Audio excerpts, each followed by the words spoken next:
헬리코박터균, 위암의 숨은 원흉. 안녕하세요 여러분. 건강한 하루 보내고 계신가요? 오늘은 우리 주변에서 정말 흔하게 발견되지만 많은 분들이 그 위험성을 제대로 모르고 계시는 헬리코박터균에 대해 이야기해볼까 합니다. 여러분, 혹시 건강검진 후 헬리코박터균 양성이라는 결과지를 받아보신 적 있으신가요? 그때 어떤 생각이 드셨나요? 별거 아니겠지, 증상도 없는데 괜찮을 거야 라고 생각하셨을 수도 있습니다. 하지만 오늘 영상을 보시면 생각이 달라지실 겁니다. 왜냐하면 이 작은 세균 하나가 우리 몸속에서 어떤 일을 벌이고 있는지, 그리고 왜 세계보건기구가 이것을 1급 발암물질로 지정했는지 알게 되실 테니까요. 지금부터 저와 함께 헬리코박터균의 정체를 파헤쳐 보겠습니다. 여러분의 건강을 지키는데 꼭 필요한 정보들을 계속해서 전해드릴게요. 챕터 1 헬리코박터균, 도대체 뭘까요? 헬리코박터 파일로리, 정식 명칭은 좀 어렵죠?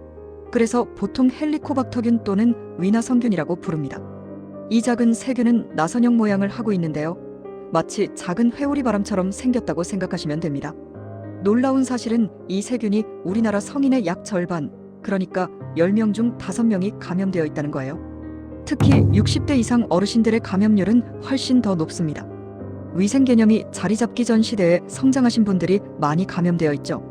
그런데 여기서 한 가지 의문이 들 수 있습니다. 위 속에는 강력한 위산이 있는데 세균이 어떻게 살아남지? 맞습니다. 정말 좋은 질문이에요. 사실 과거에는 의학계에서도 위 속에서는 어떤 세균도 살 수 없다고 믿었습니다. 위산의 pH가 1, 이 정도로 매우 강한 산성이거든요. 그런데 1983년 호주의 두 의학자 베리, 마샬과 로빈 워렌이 헬리코박터균을 최초로 배양하는 데 성공했습니다.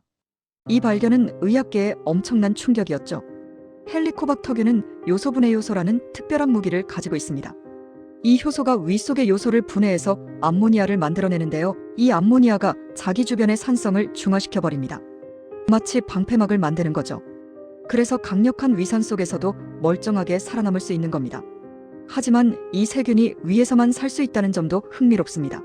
산성이 약한 다른 장기로 가면 오히려 힘을 못 쓰거든요. 그래서 위와 십이지장에 집중적으로 기생하면서 문제를 일으킵니다. 2024년 순천향대학교 서울병원의 조준영 교수 연구팀이 발표한 논문에 따르면 헬리코박터균은 위 점막에 밀접하게 달라붙어 활동성 감염을 지속시킨다고 합니다.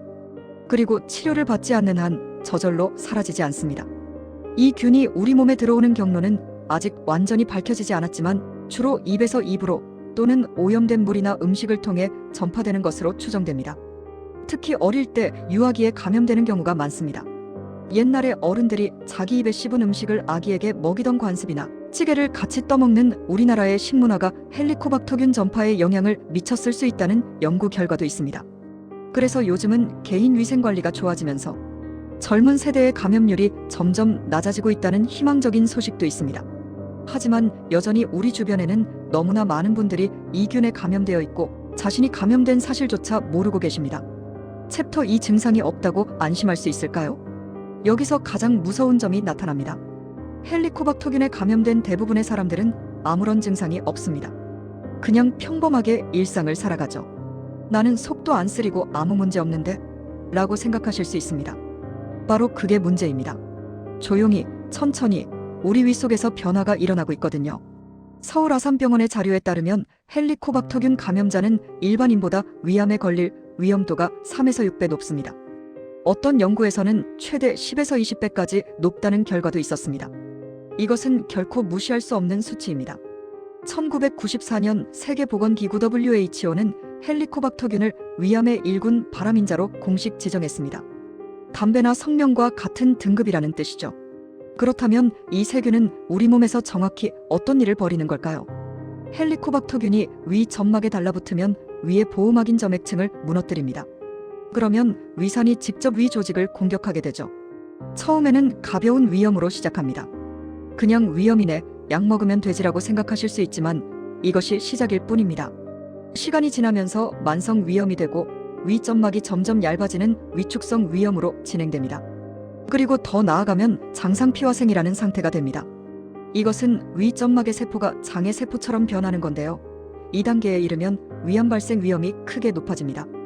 2025년 발표된 최신 연구에서는 헬리코박터균 보균자가 제균 치료에 성공하면 위암 위험이 73%나 감소한다는 결과가 나왔습니다. 반대로 말하면 치료하지 않고 방치하면 그만큼 위험이 높아진다는 뜻이기도 합니다. 일부 감염자들은 증상을 느끼기도 합니다. 소화불량, 명치 부근의 통증, 속쓰림, 식후 불편감 등이 대표적입니다. 하지만 이런 증상들도 체했나 보다, 스트레스 받아서 그런가라고 넘기기 쉽습니다. 더 심각한 경우에는 위궤양이나 십이지장궤양이 생깁니다. 국내 통계를 보면 십이지장궤양 환자의 90에서 95%, 위궤양 환자의 60에서 80%에서 헬리코박터균이 발견됩니다. 궤양이 심해지면 위벽에 구멍이 생기는 위천공까지 발생할 수 있는데 이것은 응급 상황입니다. 또 위 말트림프종이라는 위의 림프 조직에서 생기는 종양도 대부분 헬리코박터균 감염이 원인입니다. 다행히 초기 위 말트림프종은 헬리코박터균만 제거해도 60에서 80%에서 완치가 가능하다고 합니다. 최근 연구들은 헬리코박터균이 위장 질환뿐만 아니라 원인불명의 철분결핍성 빈혈, 혈소판 감소증, 심지어 심혈관 질환이나 치매와도 연관이 있을 수 있다는 가능성을 제시하고 있습니다. 증상이 없다고 해서 안심할 수 없는 이유가 바로 여기에 있습니다. 지금 이 순간에도 우리 몸속에서는 조용한 변화가 진행되고 있을 수 있습니다. 챕터 3. 검사와 진단. 어떻게 할까요? 그럼 나도 헬리코박터균에 감염됐는지 어떻게 알 수 있나요?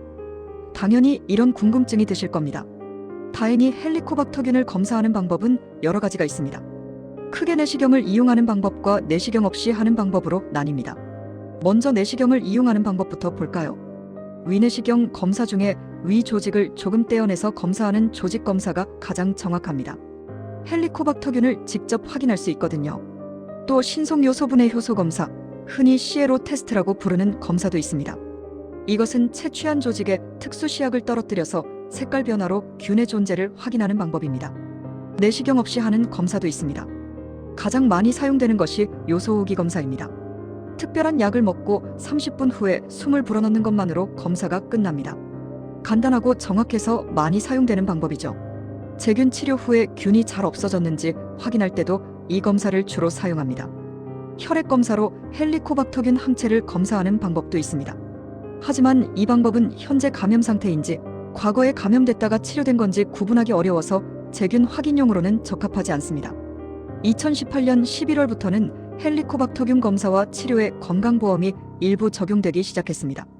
2024년 현재는 조기 위암 수술 후 제균 치료, 위궤양이나 십이지장궤양이 있는 경우 등의 건강보험 혜택을 받을 수 있습니다. 검사 비용도 예전보다 많이 낮아졌습니다. 요소호기 검사의 경우 본인 부담금이 몇천 원에서 만 원대 정도입니다. 건강을 지키는 데 드는 비용치고는 그리 크지 않죠. 그렇다면 누가 검사를 받아야 할까요? 대한상부위장관 헬리코박터학회의 가이드라인에 따르면 위궤양이나 십이지장궤양이 있는 분, 위 말트림프종 환자, 조기 위암으로 내시경, 절제술을 받은 분들은 반드시 검사하고 치료해야 합니다. 또한 위암 가족력이 있는 분, 설명되지 않는 철분결핍성 빈혈이 있는 분, 만성 혈소판 감소증이 있는 분들도 검사를 권장합니다. 위축성 위염이나 장상피화생이 있다면 제균 치료를 고려해야 하고요.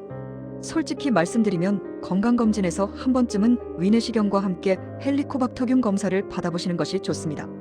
특히 40대 이상이시거나 위장 증상이 자주 있으신 분, 가족 중에 위암 환자가 있으신 분이라면 더욱 그렇습니다. 여기까지 보셨다면 이미 헬리코박터균의 위험성을 충분히 이해하셨을 겁니다. 챕터 4 치료, 어떻게 하나요? 검사 결과 헬리코박터균이 발견됐다면 어떻게 해야 할까요? 걱정하지 마세요. 치료 방법이 있습니다. 헬리코박터균 치료의 핵심은 제균 치료입니다. 균을 완전히 없애는 것이죠. 이를 위해 여러 종류의 약을 함께 복용하게 됩니다. 가장 기본적인 치료법은 삼제요법입니다. 위산분비억제제 1개와 항생제 2개를 조합해서 사용합니다. 보통 하루 2번 7일에서 14일간 복용합니다. 이 방법으로 70에서 80% 정도의 제균 성공률을 보입니다. 하지만 여기서 문제가 있습니다. 항생제 내성입니다. 최근 들어 클라리스로마이신이라는 항생제에 대한 내성률이 점점 높아지고 있습니다. 그래서 1차 치료에 실패하는 경우가 증가하고 있죠. 이런 문제를 해결하기 위해 비스무스 포함 사제요법이 주목받고 있습니다. 2024년 순천향대학교 서울병원 조준영 교수팀의 연구에 따르면 1차 치료부터 비스무스 약제를 추가하면 제균 성공률이 87.5에서 95.8%까지 높아진다고 합니다. 비스무스는 금속 성분을 가진 약재로 헬리코박터균에 대한 직접적인 항균 작용이 있습니다. 게다가 항생제 내성과 무관하게 효과를 발휘한다는 장점이 있습니다. 같은 연구팀이 발표한 또 다른 논문에서는 아목시실린 항생제를 하루 2번 대신 4번 나눠서 복용하면 부작용은 줄이면서 효과는 높일 수 있다는 결과도 나왔습니다. 1차 치료에 실패하면 2차, 3차 치료로 넘어갑니다. 다른 조합의 항생제를 사용하거나 순차치료법, 동시치료법 등 다양한 방법을 시도하게 됩니다.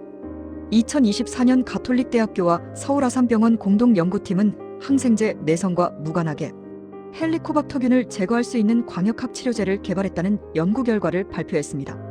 실험쥐 모델에서 평균 98.7%의 제균 효과를 보였다고 하니 앞으로 치료의 새로운 대안이 될 수 있을 것 같습니다. 하지만 현재 가장 중요한 것은 처방받은 약을 끝까지 복용하는 것입니다. 많은 분들이 치료 중 어려움을 겪습니다. 왜냐하면 항생제 부작용 때문입니다. 속쓰림, 메스꺼움, 구역질, 복통, 설사 등이 흔하게 나타납니다. 이런 부작용 때문에 중도에 복용을 중단하시는 분들이 계십니다. 하지만 이것은 절대 하시면 안 됩니다. 중간에 약을 끊으면 세균이 약에 대한 내성을 갖게 됩니다. 그러면 다음 치료가 훨씬 어려워지고 결국 치료 실패로 이어질 수 있습니다. 부작용을 줄이기 위해서는 약을 먹기 전에 식사를 충분히 하는 것이 중요합니다. 공복에 먹으면 속이 훨씬 더 쓰립니다. 유산균을 함께 복용하는 것도 도움이 될 수 있습니다. 온종합병원 소화기내과 박철우 과장은 중도의 치료를 포기하면 약제에 대한 내성이 생길 수 있고 추후 위암을 비롯한 여러 질병을 일으킬 수 있다며 제균 치료를 통해 위암 발생률을 유의하게 낮출 수 있으며 치료를 끝까지 마치길 바란다고 강조했습니다. 치료 후에는 4주 정도 지나서 재검사를 받습니다. 요소 호기 검사로 균이 완전히 제거됐는지 확인하는 거죠. 제균에 성공했다면 정말 다행이지만 정기적인 검진은 계속 받으셔야 합니다. 치료 비용은 건강보험 적용 여부에 따라 다릅니다. 보험이 적용되면 1차 치료 본인 부담금이 수만 원 정도입니다. 2차, 3차로 갈수록 비용이 올라가긴 하지만 위암 예방을 생각하면 결코 아까운 돈이 아닙니다. 챕터 5 예방과 관리 그리고 희망. 치료도 중요하지만 예방은 더 중요합니다. 그렇다면 헬리코박터균 감염을 예방하려면 어떻게 해야 할까요? 가장 기본은 개인 위생입니다. 식사 전, 화장실 사용 후 손을 깨끗이 씻는 것. 너무나 당연한 이야기지만 이것이 가장 중요합니다. 우리나라의 음식 문화도 조금씩 바뀔 필요가 있습니다. 찌개를 같이 떠먹거나 술잔을 돌리는 것, 어른이 씹은 음식을 아이에게 주는 것 등은 헬리코박터균 전파 경로가 될 수 있습니다. 가족 중 한 명이 감염됐다고 해서 모든 가족이 바로 검사받을 필요는 없습니다. 하지만 증상이 있거나 위암 가족력이 있다면 개별적으로 검사받는 것이 좋습니다. 많은 분들이 요구르트나 유산균 음료가 헬리코박터균에 좋다고 알고 계십니다. 실제로 일부 도움은 됩니다. 유산균이 제균 치료 시 항생제 부작용을 줄여주고 위 건강에 긍정적인 영향을 준다는 연구 결과들이 있습니다. 홍삼, 김치, 마늘, 브로콜리, 양배추 등도 위 건강에 도움이 되는 식품으로 알려져 있습니다. 분당차병원 함기백 교수팀의 연구에 따르면 홍삼을 함께 먹었을 때 제균 비율이 70%에서 85%로 높아졌다고 합니다. 하지만 명심하셔야 할 것은 이런 음식들이 헬리코박터균을 직접 제거하지는 못한다는 점입니다. 도움은 되지만 치료는 아닙니다. 삼성서울병원 김재중 교수는 TV에서 광고하는 요구르트보다 권고 기간에 맞춰 제균 치료약을 꾸준히 복용하는 것이 효과적이라고 조언했습니다. 이제 희망적인 이야기를 해볼까요? 우리나라의 헬리코박터균 감염률은 감소 추세입니다. 위생 환경이 좋아지면서 젊은 세대의 감염률이 낮아지고 있습니다. 의학 기술도 계속 발전하고 있습니다. 새로운 치료제들이 개발되고 있고 제균 성공률도 점점 높아지고 있습니다. 2025년 연구에 따르면 제균 치료 성공 시 위암 위험을 73%나 줄일 수 있다는 것이 확인됐습니다. 조기 발견과 치료가 핵심입니다. 정기적인 건강검진을 받고 헬리코박터균이 발견되면 적극적으로 치료하세요. 증상이 없어도 방심하지 마시고 가족력이 있다면 더욱 주의하세요. 위암은 조기에 발견하면 완치율이 90% 이상입니다. 하지만 진행된 상태에서 발견되면 치료가 어렵습니다. 헬리코박터균 제균 치료는 위암을 예방하는 가장 확실한 방법 중 하나입니다. 여러분의 건강은 여러분이 지키는 것입니다. 작은 관심과 노력으로 큰 병을 예방할 수 있습니다. 오늘 이 영상을 보신 것만으로도 여러분은 이미 건강을 지키기 위한 첫걸음을 내디디셨습니다. 마무리. 오늘은 헬리코박터균과 위암의 관계에 대해 자세히 알아봤습니다. 처음에는 무섭게 느껴지셨을 수도 있지만 결국 중요한 것은 알고 대비하는 것입니다. 정리해볼까요? 첫째, 헬리코박터균은 우리나라 성인 절반이 감염된 흔한 세균이지만 위암의 1급 발암인자입니다. 둘째, 증상이 없어도 조용히 위 건강을 해칩니다. 정기적인 검진이 중요합니다. 셋째, 검사와 치료 방법이 있고 건강보험도 적용됩니다. 두려워하지 말고 적극적으로 대처하세요. 넷째, 치료받으면 위암 위험을 크게 낮출 수 있습니다. 약은 끝까지 복용하는 것이 중요합니다. 다섯째, 개인 위생관리와 정기검진으로 예방과 조기 발견이 가능합니다. 여러분, 건강은 하루아침에 만들어지지 않습니다. 작은 관심과 실천이 모여서 건강한 삶을 만듭니다. 오늘 영상이 여러분의 건강한 삶에 작은 도움이 되었기를 바랍니다. 좋아요, 구독 잊지 마시고 알림 설정으로 더 많은 분들에게 이 중요한 정보가 전달될 수 있도록 도와주세요.